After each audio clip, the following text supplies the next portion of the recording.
Je voudrais remercier aussi les parlementaires ici présents parce que, comme vous le savez, dans quelques jours, je vais avoir beaucoup besoin de notre coopération, de notre discussion, bien sûr libre, parce que je respecte avant toute chose la souveraineté du Parlement, mais de la coopération la plus étroite et la plus fructueuse. Elle se nourrira de ce qui s'ouvre ce soir à travers ce site auquel j'attache beaucoup d'importance.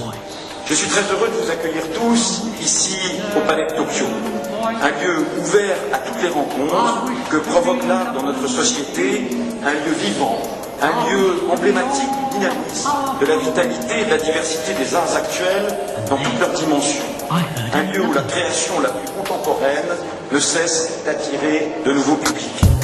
C'est donc un lieu idéal pour évoquer tout à la fois le fait qu'Internet bouleverse notre façon de nous divertir et de nous cultiver, que c'est un formidable levier de notoriété pour de jeunes artistes, et que c'est aussi un espace où les publics et les créateurs peuvent dialoguer, échanger, dans un respect mutuel fondé sur des principes de droit et de liberté. La propriété littéraire et artistique est l'une des plus belles conquêtes des Lumières et de la Révolution française. C'est vous dire que malgré les difficultés, je suis heureux et fier de mener à bien ce débat, cette rencontre, ce projet qui doit faire en sorte tout simplement que la liberté des internautes et celle des créateurs soient définitivement compatibles et ancrées dans une dynamique positive. Je veux vous dire à quel point c'est exaltant de défendre les droits des auteurs et des créateurs en les adaptant en réalité des évolutions des nouvelles technologies, de l'information et de la communication. J'ai le souci permanent, depuis de nombreux mois, que s'instaure un dialogue, que tous les arguments et opinions se confrontent pour que chacun ait des droits et des devoirs et que surtout la création française originale puisse continuer à vivre et à se développer, car elle est tout simplement la fierté de notre pays.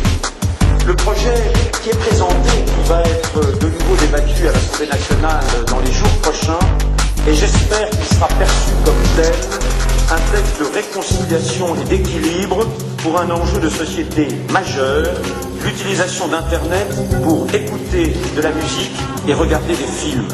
Je veux préserver les libertés de tous. Liberté de l'internaute, bien sûr, qui est d'abord la liberté d'accéder aux œuvres, dans leur diversité, à une offre sécurisée, riche et diversifiée, économiquement viable et à un prix raisonnable, avec bien sûr des modèles économiques dont on sait parfaitement qu'ils vont être amenés dans les semaines, mois et années qui viennent à évoluer. Liberté des créateurs, des artistes, de voir leur travail et leurs droits qu'ils ont mis tant d'énergie, tant de temps, tant d'efforts à conquérir, reconnus et respectés. Pour moi, parler bien sûr de l'immatériel, de la liberté absolue, du talent, de la capacité de création d'un artiste, ce n'est pas contradictoire avec le fait de vouloir évoquer qu'il s'agit aussi d'un métier, d'une activité qui doit être soutenue et respectée comme telle. Le projet de loi concilie la liberté des créateurs et la liberté des internautes. Il garantit une juste rémunération des créateurs et met fin à des sanctions disproportionnées. La prison pour l'internaute, c'est terminé.